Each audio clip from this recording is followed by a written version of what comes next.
Welcome everyone to our Resource YYC Lunch and Learn. So that you are aware, Resource YYC is a co-working community geared to professionals. We offer our lunch and learn sessions as a means for our community to network and provide meaningful learning opportunities. We also provide private office spaces, dedicated desks, day drop-in, and virtual office options. If you're not yet a member with us, we encourage you to check out our website and follow us on social media. Links will be posted in the chat. Today we have Shawna Quigley, a business and sales coach who's also a sales trainer. Over to you, Shawna. Oh, well, thank you. That was quick. Thank you for the introduction, Rosemary. And as we go through, we want to make this as participatory as possible. So I'm going to be asking you questions, so you can turn on your mic, and Rosemary will also monitor the chat box. All right, is that good? Can I have a thumbs up about that? All right, awesome. So yes, I'm a business coach. I'm also a sales trainer, and I have been in sales for almost 30 years. So hopefully I know something about that. All right. Oops. So if you look at the right side of the screen, there's an expectation. It's no, no, no, no, no, no, no, no, no. All of us who've been in sales have had that sort of experience. We're anticipating going in, and all of a sudden our mind locks into, oh, they're going to say no, right? It really creates this negative spiral, and you'll see that on the left side. So, we're actually expecting the outcome to be no. And so we internalize that as a personal rejection, even though if it is in fact a no, it's a rejection of the idea, or it's a potential not yet. You haven't proven to me that I need it. But we have a lifetime of negative thoughts and feelings that are unconscious. 90% of these thoughts are habitual. They're happening every day. And they're telling us things like we're not enough, we're not good enough, all of these types of things. And so we actually take this and we process it and we internalize it as rejection. Then it spirals down. Our confidence continues to erode. We take less risk when we have less confidence. We try and play it safe. Evolutionary perspective, we go into fight, flight, and freeze. So we procrastinate. We freeze, we don't go out there, we don't take that risk. So these are conscious things that are subconscious that are happening. And it actually produces that same outcome that you thought. You thought you were going to get a no, you actually create that outcome. Largely because your customers and prospects are picking that up from you. Through your unconscious behaviors, the things that you're doing, the actions, etc., are creating this impact that what you have to offer isn't what they're going to need. It's not solving their problem. So you are actually creating that outcome. So we're going to talk a little bit about that. More importantly, we're going to try and flip that switch about what kind of mindsets and things that you need to do in order to flip that switch. I'm a firm believer that a lot of it is grounded in knowledge and understanding. So here's your first opportunity to participate with me. So when a mindset happens, it's really about a person's way of thinking and their opinions. That's Cambridge's dictionary. So if you contextualize that and you think about biases, ways of thinking that you yourself think about when it comes to sales. So just think of some negative things that come up. You can either voice them or I'd rather actually if you voice them. So what are some of the negative thoughts that you might have when it comes to making a sale or going and preparing for a sale? Anybody at all? Just what you said earlier, that they're going to say no. Okay. Anything else? I would say thoughts like, what do I have to offer that's better than someone else? Yeah, What- that's really important. What if I have too good of a deal? What if you have too good a deal? Yeah, that's right. That's that can go to a number of different things, right? You're undervaluing yourself as well.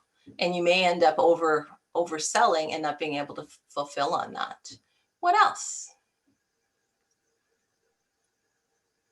I have taken the liberty to just write down a few that I hear really consistently in sales training or with my sales coach in sales coaching roles. So there's people that just go, I flat out, I can't do sales.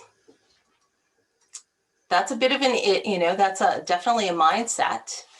And here's the thing, whether you actually do sales or not, they actually say that 70% of your time you're engaging in some sort of influential conversation where you're influencing someone.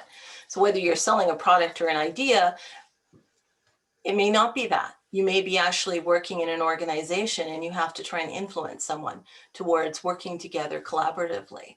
So here's the thing.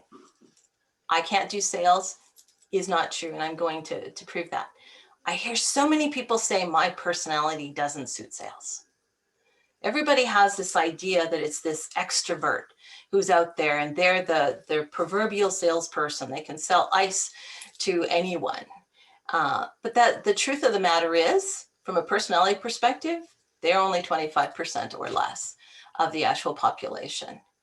And the fact is, they probably only get along really, really well with about 25% of the population. So if they just stuck to their personality, there's about 75% of a gap.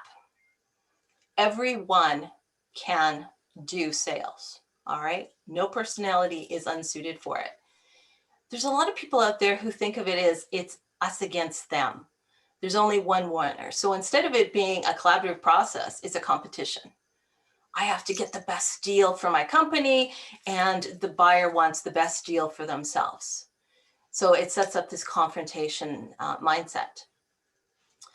All they care about is the lowest price. How many people have thought that everything's going to come down to price? Yeah. Yeah, I have to say, in every single course I teach and I say, what are the buyer objections? Hands down, first one, everyone says it's about price. But what we actually work through is it's about the value that we bring and how we can actually prove that there's a good return on that investment. And price actually becomes a very secondary component if you can really solve their problem. I've had many people say, I feel bad asking for their money. I find this particularly with people who are selling to small business owners or solopreneurs. They have this mindset of, well, they're probably not making as much money as they need. And so I feel bad about taking that money from them. But what's the opposite? Are you solving a problem and potentially saving them tremendous amounts of money? And be cautious about making judgments about others. Another one, I need the sale, right? That's that desperation plea. I'm short on my quota. I need to make sure that I can pay my mortgage this month. I need this sale. Unfortunately, what that shows up is desperation. And has anyone ever experienced being on the other end of that? Can you feel that? Can you potentially even smell that? Yeah. So be careful about that. And then there's also, people won't buy from me. They make personal judgments about the person that they're talking to. And they think I'm too small, they're too big, they have loyalty towards someone else. So again, these are all mindsets that are playing out in your head that are really going to affect that. So what do you think some of the customer negative biases or things that they're thinking about? Do I need it? Do you need it? Yes. What else? Can I afford it? Yes. What's the return on my investment? Yes.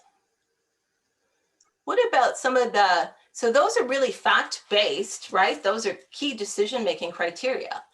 Is there any sort of bias that you think that any customers might have? Do I like them? Are they trustworthy? Yes, absolutely. Anything else? It's just another salesperson. Do I need to waste my time with that person? Yeah. The bottom line is there's this legacy of mistrust around salespeople. It goes back centuries. And so there's many people, right? They're going, I don't know them. You guys identified that. that concept of they will take advantage of me. They'll waste my time. They don't listen. They don't follow up. They don't understand my needs. And they are too, and you assign different characteristics, right? Like they're too pushy, they're arrogant. There's all kinds of things that from a behavioral perspective that come up that you're assigning some sort of characteristic or trait around them, saying why you don't like them and why you don't trust them. All right.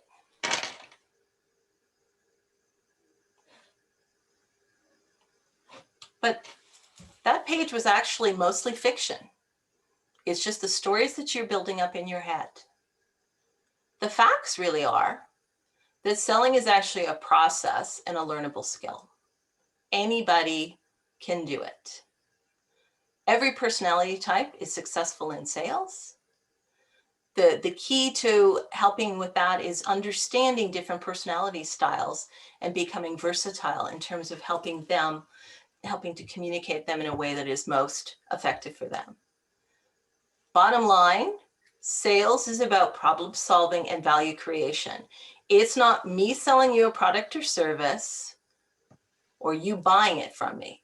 I'm selling you a solution to what your problem is, and I'm creating a value for you.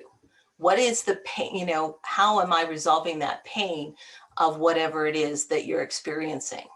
If it's about productivity, how can I substantially increase your productivity? It might be a tool, it might be some tips, it might be different types of things.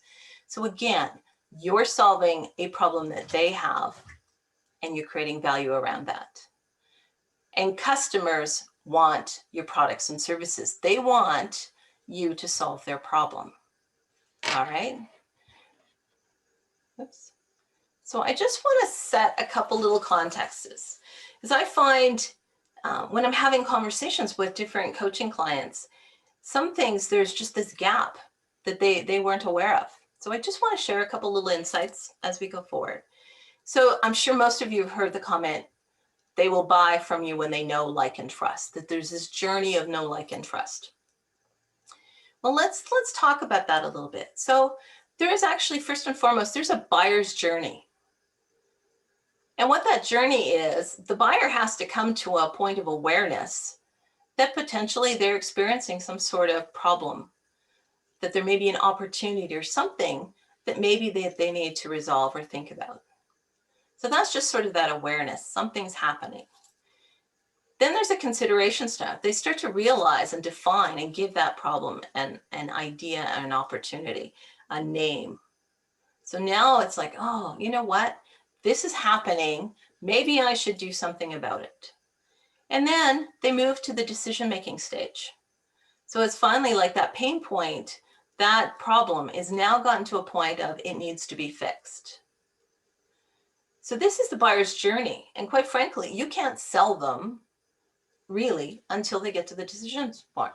There are little characteristics that you can do along that stage. But if you walk in and they're mildly at an awareness stage, you're not going to be able to walk out with a sale at that point. At that point, you're really just starting to create some awareness about different types of things. It's going to be a much longer term strategy until they actually get to the point where they've made the decision it's a problem and they want to address it. So at each of these stages will be a different type of conversation. And it will be different high level and starting to move down. Does that make sense? Does anybody have any questions or any comments around that? All right. There's another thing that happens, and the fact is buyer readiness. So it isn't just the fact that there is a buyer's journey, but there's a buyer's readiness. And here's a fact that I want you to embrace, because this helps to set up in that mindset as well. 50% of all your prospects are not a good fit for what you sell. So, if you look at a prospecting funnel, there's a reason that the funnel continues to narrow down. You have this entire marketplace, and through different criteria, you bring them down to understand if they actually are a good fit. There's different criteria that you're going to actually bring them through in order to start to establish that. But then there's a buyer readiness. So the buyers that we typically are thinking about in our minds is the people that are ready to buy. I've gone in, I'm making a presentation, and I expect to walk away with that sale. Those are the people that are in the now, which is that green section. And you can see that's actually really quite small. And then you have a next section, which is future. So the future people are people who, for whatever reason, if they're in a corporation, it might be budgetary. It might be, project-based, that they don't have that what they would be buying from you actually fits into a project that's happening 6 months later. It may be an RFP program. It may be budgetary in terms of times. So they have a need, they have the awareness, but they're not ready to purchase. And that could be anywhere from 6 to 18 months. So again, the conversations you're going to have at each of these is a little bit different, right? The future state is going to be much more sort of future oriented, higher level conversations. And then you've got this very large section that's satisfied. So these are those prospects that are just not a good fit. They're satisfied with what they have. There's a status quo. Perhaps they're satisfied with their supplier, they're satisfied with their process. It may be the equipment that they're using. For whatever reason, they're satisfied. And no amount of conversation with them is going to convert them into a customer. So it's important that you think about those things and use that as part of your pre-qualifying criteria to help you identify how well you spend your time and who you're going to focus time on. Any questions about that? Has anyone thought in terms or seen this information before? Yes, I had a problem come December. It was probably my slowest December I've ever had. Oh, I have over 2,000 clients in my database. I sent out emails for people who have used me from 6 months to 14 months ago. mhm. And I got either only a few people actually came back for that December, or they were emailing me back for future in spring for services. Now, And I'm curious, did you do that the year prior? no, Or- because I didn't, because COVID kind of switched up everything I found. Okay. I was just wondering if there was a trend, perhaps with your business, if Christmas just wouldn't be a priority for them or whatever.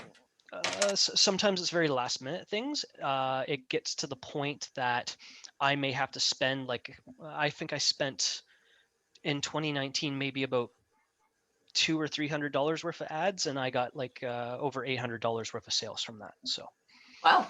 yeah, That's a very good return on your investment. mm-hmm.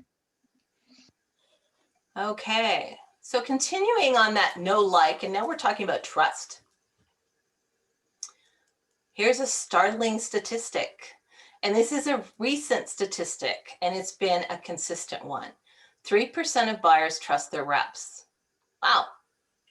So when you think about that slide, when we first started about that negativity bias, wow. So it means that 97% of the time, they don't trust you. So you have to earn that trust. And there's a lot of reasons why, sales, as I said, has been around, since probably the Stone Age when they were communicating. And it was very much about us against them. And you think of the proverbial used car salesperson, and everybody's afraid. And that's their image of what a salesperson is. And I have to say, personal bias aside, I spent my entire career in sales. And I've always thought of it as a profession. And so, this disturbs me. This is one of the reasons that I do sales training and sales coaching, because I really believe in the profession of sales and that it is truly a profession, and it's very worthy. So when I see this, it just gets to me. And, I'm on a little bit of a personal mission. So again, I'd like you guys to comment. How do you create trust? I get interested in the person. I essentially ask them about their profession, what they do. I can usually have beginner level knowledge to average level knowledge of stuff they do. I'm in a lot of people's houses too, so I see part of their hobbies. So if it's a hobby that I'm into as well, I can also bring that up too. A lot of it's also presentation, being interested in them, their pets, their other family members, treating them like human beings, building relationships. Yes, exactly right. What Stacy just put in chat there. Okay. Rosemary, if there's stuff in the chat, would you bring that forward? Because I don't have that open. Yep. We've got Stacy saying it's about building relationships. Okay. Anyone And else? I would just what Christopher just said, but also the just more listening. Great. All right, you guys did great. Here's a few I more. think being honest, having honesty and being honest with the customer right from the beginning and empathetic is very important. Yes, it's very, very important. Empathy is a cornerstone of really helping to understand what their real needs are and getting clear about that for sure. So here's a list. By all means, it's not, there's lots of things you could continue to go on, but can't speak, referrals. I really want you to think about referrals. Here's the thing, as you're building up trust, as you're moving forward, so many business to business, business to consumers say finding trust, and they will quickly move through the buying scale by people who have referrals or looking at online credentials. And here's the other thing. How many of you ask for referrals on a regular basis? I do. Okay, Christopher, who else? I do. And do you make it a habit to do that? I ask in person. I have a text message that gets sent out, and I ask at least 2 times through email. Great. And Stacy, did you say that you also asked? Or was it? Yes, I do. Okay. I similar kind of thing. I ask in person. I usually send a video message and then follow up with texts and emails, but I usually get it like the first time I ask. Great. Yeah, All right. I do reviews as well and referrals. That's great. Can I ask a question about referrals? Because absolutely. Is it kind of like testimonials, what y'all are talking about? Or something different? I think it's a combination of. So you might have, theirs sounds a little bit more like something that could go on Google, could be on testimonials and things like that. Referrals can also be just quite simply as, do you know someone else who has a need for my service? Would you introduce me, or would you recommend me to someone? Thank you. So it could be both, right? And here's the thing. 92% of buyers trust people that they have had a referral. Now, contrast that with, so Stacy and Christopher, way to go, because you're far in the minority. Only 11% of people statistically ask for referrals, and yet it's like the high 90s opportunity to actually get that sale. So if you're not asking for referrals, please start. And like I said, it could be as simple as what I said to Helen. It could be saying, if you're pleased with this service, could you, refer someone else? It used to be that particularly home services, people would give you, if you're satisfied, here's some of my business cards, can you hand them out? All of that are important tools. So make sure you're asking for referrals. It's so important.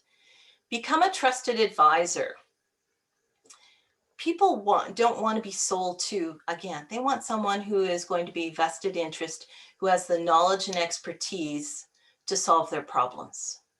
They want someone, again, that they can trust, but has the expertise to be able to really advise them appropriately. It's not a one size fits all. This is not my product and I'm going to force you into it. I'm actually going to work with you to understand what your true needs are. Talking about that empathy as well comes into that. Being a trusted advisor also means that you're highly knowledgeable, that you have a lot of experience, that you understand my particular products, my type of company, my industry at a higher level.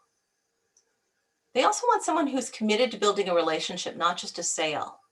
So if you're coming in there and it's literally coming across as, I'm just in here to make a sale, let's go, let's go, let's go, that's going to turn people off. People are looking for someone who actually wants to build a relationship over the long haul, not just a one-time, one and done. They're looking for somebody that they can build a relationship. Not surprising. Because if you think about it, if 3% don't trust them, if you find somebody that you really like, you don't want to be going out and searching for someone else, right? You want to stay there. You found that golden grail of someone I want to deal with. So think about that. Listen to your needs. So again, that empathy perspective. Really, really listen. Ask really good thought-provoking questions, open-ended questions that get them talking about what it is that they need. Provide the relevant information for their product. I see this all the time. People, particularly, I came from consumer packaged goods industry, and we would get a little binder of Q&A and product facts and everything, and we would be going through and role playing. Okay, great. We would know every possible feature and benefit. And I see this so often with people. They sit down and they start to make a presentation and they go through 10, 15 different features and benefits, which they might have done a really good job listening to the needs. And there's probably 2 or 3 things that were really important to that person. And buried in those 10 things, and it might even be the last things that they talk about, are the things that are really relevant. So when you think about it, you're going to have a features and benefits sheet, and you'll probably have that same feature may have 3 or 4 different benefits depending on who it is. Know that information, but only talk to them about the things that are relevant to them, that they've identified. You want to keep that conversation really focused on what is important to them. The other thing is you run the risk of bringing up something that they hadn't thought about and then delaying that decision. Or even worse, having them go, oh, wow, that's just too much risk, so now I'm not going to do it. So again, really focus on what's important to them, provide the information that's relevant to their problem, communicate it in a way that is meaningful to them. Don't talk at them, have a conversation. Talk less than 50% if possible. Do most of your talking as questions. They'll say something, you go, okay, great. Tell me more about that. So you can dig down so that you really become an expert on what it is. You're listening with the intent of understanding, not with the intention of selling. Use collaborative words. Significantly improves when you say we and us versus I. And follow up. So important. If you said you're going to do something, make sure you're delivering on that. Anyone want to add anything to that or any comment before I move to the next page? All right, mindsets. All right, let's talk about mindsets. So we've set some preface in terms of some of the information. Now I just want to continue to build about that. So a mindset that's really important in sales is really that problem solving, being adaptive and being versatile. It is not about your product or service. So if you're thinking I'm a car salesperson and I'm going to go sell a car, you're already in the wrong mindset. You want to be going in and it's how you can solve their unique problem. It may be a soccer mom with 5 kids who is looking for something that has lots of transport, lots of safety, has the ability for them going in. So it's about how you solve their unique problem. Everyone is different. So again, really important place to get into. You want to make sure you're bringing curiosity. You want your intelligence, your knowledge and expertise to come through. And you want to be really agile around that. As I said, it's all about creating that problem solving. And the most successful people, salespeople, do this. They don't come in with a fixed mindset of, this is what I'm selling, and I'm going to have a one size fits all, and I'm going to force it onto this individual. They come with asking those really thought-provoking questions. They really get a good understanding of what that customer needs. And then they really try and co-create a solution. The more partnership that you can create within that and get them involved in that decision-making, the better the outcome. The more likelihood that you're going to have them as an ongoing customer, but you're also going to move closer to a yes. And it's also important about building that rapport. I remember Christopher said at the beginning, he really tries to get visual clues around the houses that he's in about who they are and what's important to them. Also important in that is not just the things that you're seeing and the activities that they're involved in, but also some behavioral clues, what they're saying and what they're doing, because these are important to understanding how they process information. And that will be important for you to be able to communicate in a way that is really effective to them. So if they're someone who's very fast and direct and very decisive really quickly, you don't want to be the person who's going, okay, here's my 20 different features and benefits, and let's walk through each 25, right? They want something very quick, very fast, very focused on a couple of the key areas. So again, that's part of that versatility, is really being aware of who they are and how they're making decisions and how you can build rapport with them. Any questions on that one? When we go to problem solving, Yes. I think one of the biggest things is making sure that they understand that you can problem solve for them, and that creates a huge thing. I was training a salesperson once, and about 3 months in, she came to me and she was crying, and she says, well, all I ever do is these people keep calling with problems. And I said, well, what do you think your role is? And she says, well, I'm a salesperson. And I said, no, you're not a salesperson, you're a problem solver. And if they're calling you to fix a problem, first of all, that means that they expect you to fix a problem. So you've already built some trust with them. And when you fix that problem, you're opening up so many more doors for them. So I think it's really important that people really understand that as a trusted advisor, that is what you do. You're a problem solver. You're not a salesperson. If you walk in with a flyer and drop it off, and you're not going to get a sale, but if you fix their problem, you're definitely going to start building that rapport. Yes, great. Thank you. I love that that example, because it is so true. So many times people are just locked into, I'm a salesperson and I sell this product or this service. So it might be this t-shirt, right? But nobody buys a t-shirt. They buy for what it's going to do for them. It's how it looks, how they connect, whatever types of things, right? So solve that problem for them, and you will create a loyal customer going forward. Thank you for sharing that. That was a great one. All right, mindset of positivity and optimism. Absolutely, your attitude creates a lot of the outcomes. People can feel that. Optimism and positivity is really captivating. It's infectious. People want to come along. When you're so excited, if I can just share a story, very early in my career, I went to this one account, and I would always, they had a large reception area, and a receptionist always sat behind the desk, and she saw probably 75 salespeople a day coming and going. And I walked in, and I always knew all of their names and would say hi and how's it going. And she stopped me. She said, Shawna, just a minute. She says, you really love your job, don't you? And I was like, yes, actually I do. What made you say that? She said, I see people coming in here all the time. And you come in, you've got a smile on your face. It's evident that you're really passionate about what you do. I also, I may be sitting out here, but I go into the coffee break and I hear what people say about you, you know, and how refreshing it is and the energy that you bring in.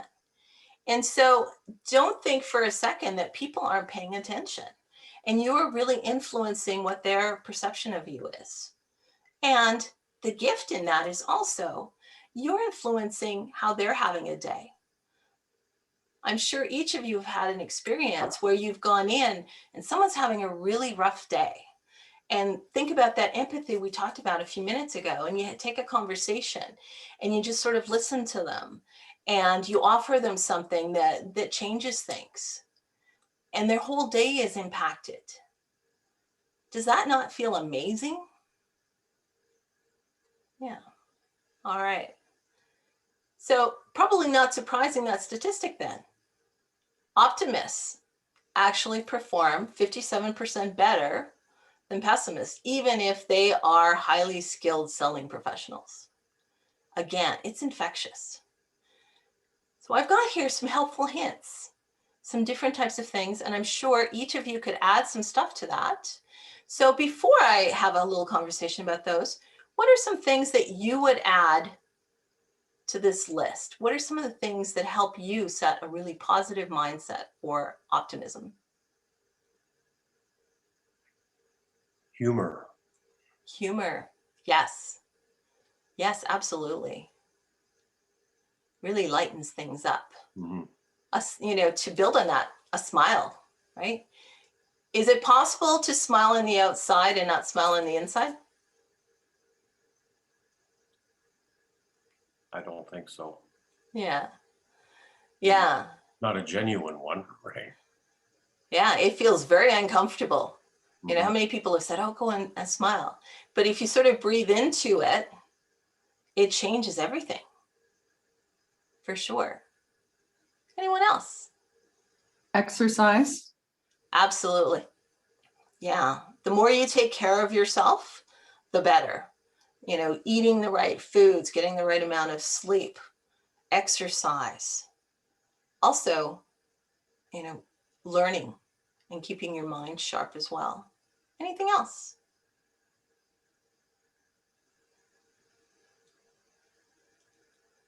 There probably is an endless list, but I'll just go over a couple of things I've thought of. I find, and the reason I put it as number one is I find this one really impacts for me. So when I expect the best possible outcome, when I just sort of set that mindset that whatever is going to be great, I don't necessarily define what that great is going to be. But when I walk into a meeting or an appointment or, you know, even a conversation, when I expect the best, that comes through. People radiate towards that. It really helps to find that connection. It also really helps you from a problem solving perspective. Because if I'm all locked up in negativity, then my ability to think clearly and creatively completely go out the window. I'm so afraid of the risk. Oh, all these bad outcomes are going to happen. Whereas if I come in with the best possible outcome, it really frees up that creativity and belief system. Recognizing that selling involves rejection. Okay, think about several slides ago. 50% of the people just don't have a need for you. And then a very large percentage of those aren't ready yet. So there is always going to be rejection, but it's not a rejection of you. It's strictly a rejection of the idea at this time. And some will say it's also a rejection of you haven't provided me enough information yet. So think about that. So it's not a personal reaction. Understand your success. So what is the things that you have done to create your success? What are the habits, the behaviors? Document the different things that have really worked well, because your success is not dumb luck. You have done some actual things. One of the things I'd really like to encourage you on this is keep a victory log, because as we are biased towards negativity, we can remember so quickly all these things that went wrong. But what we don't remember is those little things along the way. And sometimes they're really big things and we forget about them. We're just on to the next. So keep a list of all the things, big and small, that you considered as a win. Keep it somewhere that you can view. And on those days when it's not feeling so good, open that up and review that. Really reset that mindset and remind yourself that your success is there. Be really encouraging to others. It's that reciprocal types of things. It feels really good to give others. And they give back to you, whether it's a referral, whether it's some learning, etc. Practice gratitude.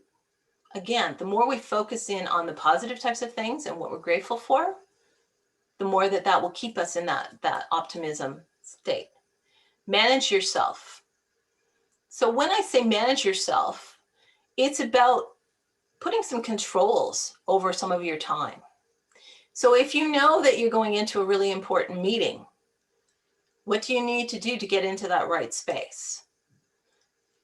Maybe it's exercise. Maybe it's listen to some music. Maybe it's not pick up the phone to avoid negative people. There could be any number of things. So you really need to sort of protect yourself.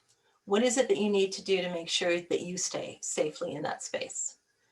And engage in positive self-talk. I know this is really uncomfortable. People like, I don't, you know. Sometimes we see somebody walking by and you hear them going, I love myself. And you're probably going, oh yeah, right. It's one of those, right? But here's the thing, 90% of your thoughts are subconscious. And over 95% are reoccurring every day and they're negative. So you need to start trimming that fat and making sure that you're reminding yourself of the positive types of things. Growth mindset. So this is really about, there's a fixed and there's a growth.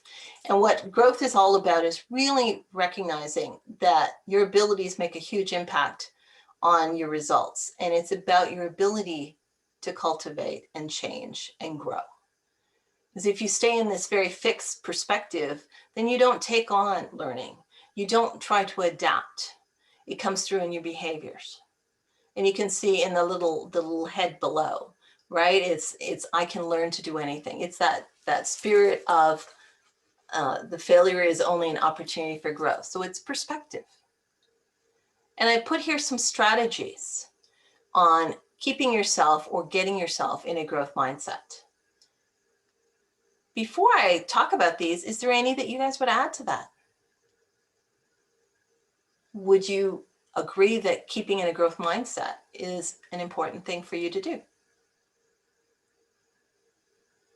I think just to add here a little bit, I mean, I've been doing sales for a long time. I mean, I'm an independent consultant, so a big part of my business is selling and making those contacts in the industry.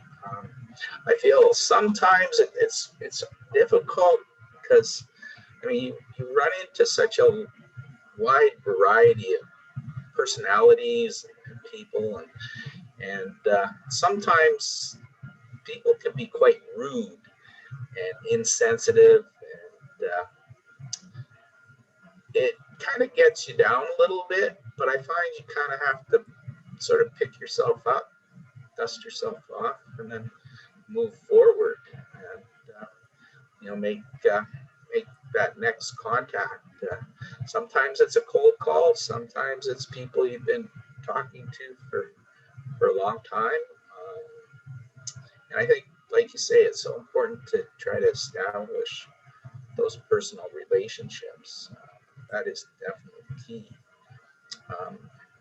My wife is also into selling in a big way. She's a financial advisor, and she has, and she attends a lot of conferences and meetings on these types of subjects.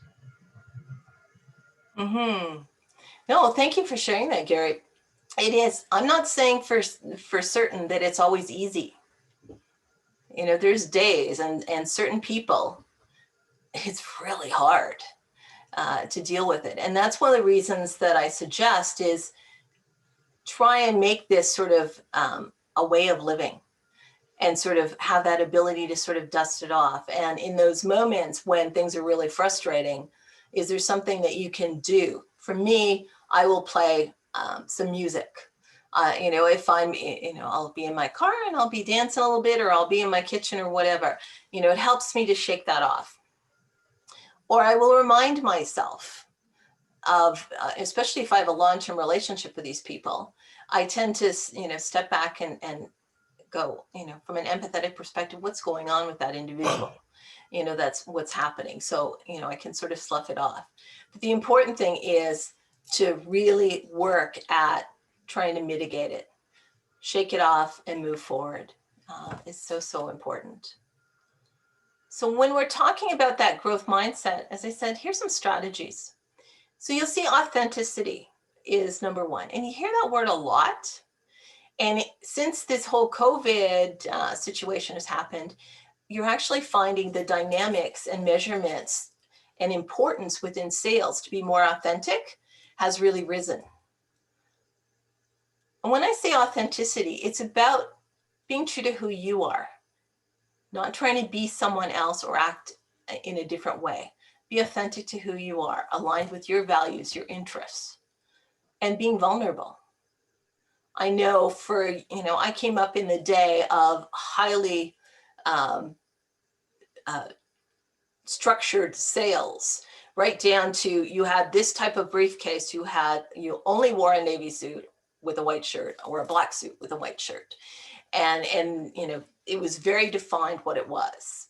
And you tended to be in some of the organizations I worked with, we're Fortune 500 and 100 companies. And so there was an expectation of how you showed up and what you looked like.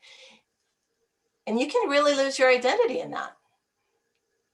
And so the more that you can be really authentic to that is important, because it helps you to stay well and strong. It aligns to your purpose and your values. But here's the other thing. It really helps to create relationships and likability and that trust factor. People can sense when you're not being genuine. So authenticity, really try and work towards that. Explore and appreciate your strengths. Continue to focus in that. Continue to build yourself up. Cultivate self-acceptance. What's really great about me? Because quite honestly, your brain is telling you a lot about what's not so great in you. So you need to combat that. Strive for positive change. Because if you're not, bad habits continue. View challenges as opportunities. So again, when you're looking at it from that perspective, it helps you to unleash that creative mindset and that ability to problem solve much better. This is only this space and time. Things will change. It's not the end of the world. It's not the rest of the world. Pay attention to the words and thoughts that you're saying. So often we will say but and well and can't. So again, be conscious of those types of words because they have a negative connotation to them. So be aware of those and how they're affecting you, and learn something every day, whether that's listening to a podcast, reading a blog, whatever it is. I think of the brain like a water glass, quite frankly. And I know from personal experience, if I'm not learning and adding stuff into that water glass, then that vacuum that's created actually gets filled up with a bunch of negativity. So for me, it's really important to constantly be learning and growing. And that keeps me energized, excited, and positive. Anybody want to add something else to that? All right, tenacity. Really important in sales. So you'll see here on the slide, the average close rate for all industries is 19%. Whoa, that's low. Holy smokes. Yeah, so that's pretty consistent. It means that 1 in 5 people you present to, as long as they fit the other criteria, that they're ready and they have that need, is the opportunity to close. So 1 in 5. So if you need to close 50 sales, then you're going to have to see 100 people. Did I do that right? No, sorry. You get it. You know, it'll be 1 in 5 out of those people.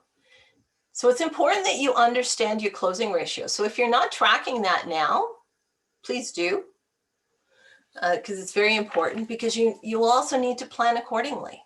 If you are one of these people that's 1 in 5 that you sell, and you have a specific revenue target, also know what your average sale is.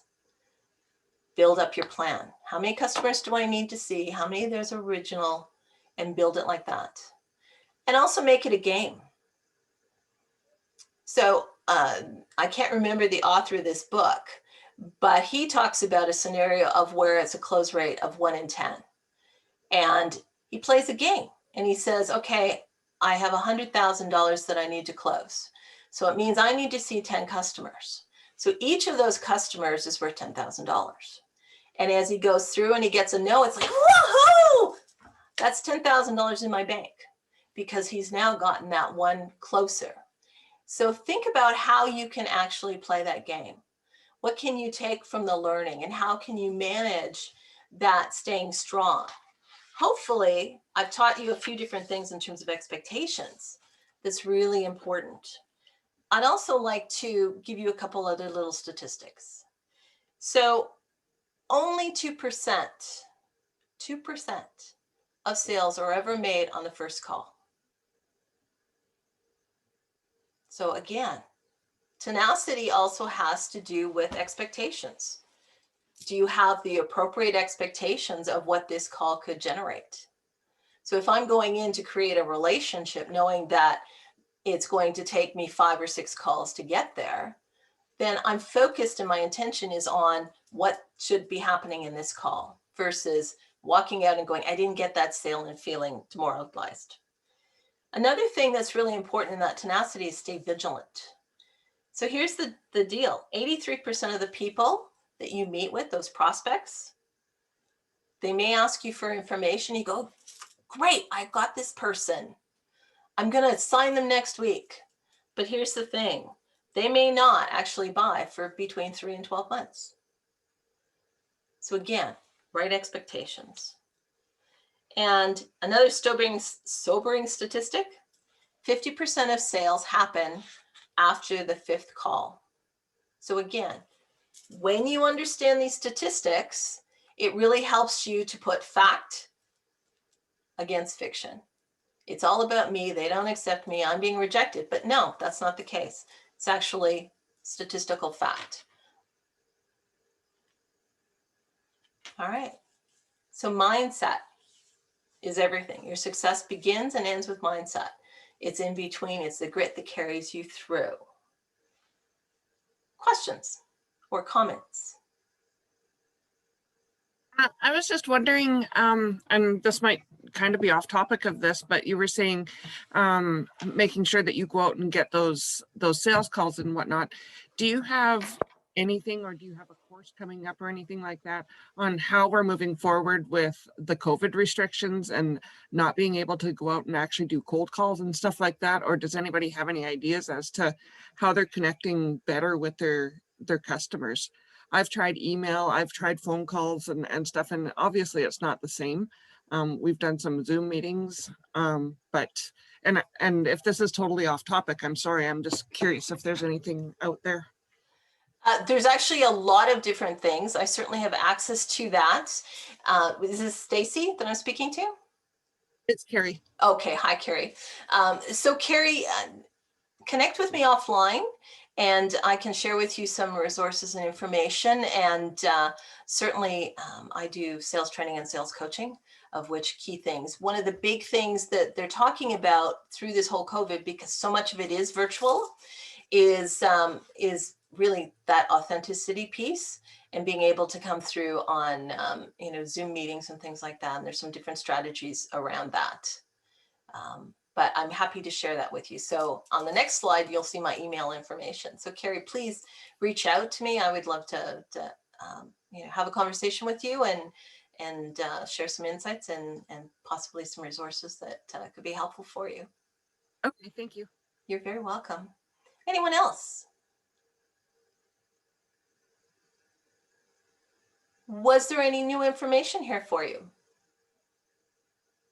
Yes. Yes, absolutely. Did it make you see things in even the slightest different way? I have a high closing rate. Now I know that. Yeah, and so you should take that and go, wow. I know that one of you guys said, wow, that's a really low number. So if you're, I have some clients that, they were consistently closing at about 50 or 60% of the time. And they thought that they were failing because they thought I should be closing 100% of the time. And when they told me that, I'm like, woohoo, like, are you having a party? Like this, that's amazing. They're like, shouldn't I just sell 100%? And it's like, no, statistically, that's just not going to happen. And if you're doing that well, then you're doing a lot in that sales process really, really well.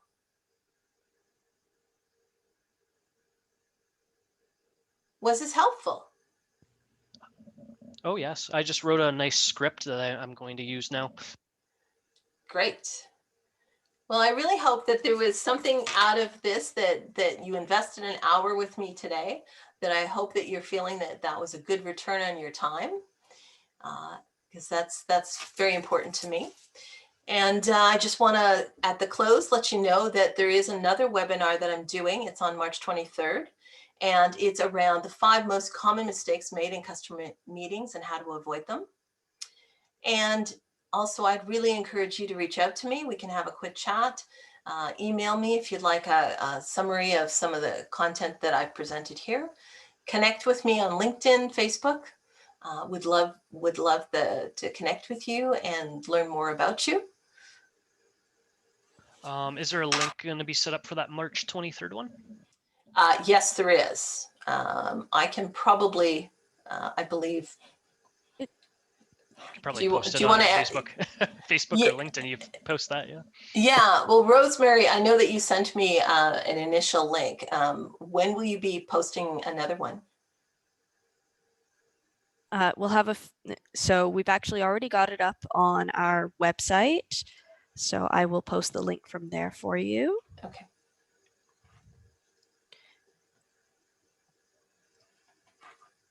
And we do have some other events up on our website as well. We will be posting them on social media, so everyone's reminded. But the link to Shawna's next one on the 23rd is up in the chat for you. Great.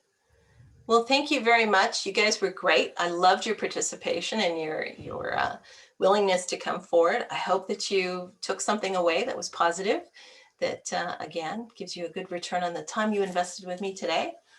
I'm Shawna Quigley, Quigley Coaching. There's all of my contact information. And I wish you guys an amazing rest of your day. Thanks. Thank you, Shawna. Thank you very much. You're very welcome. Thank you very much, Shawna, for presenting our Resource YYC Lunch and Learn. Great. Everybody have a great day. Thank you.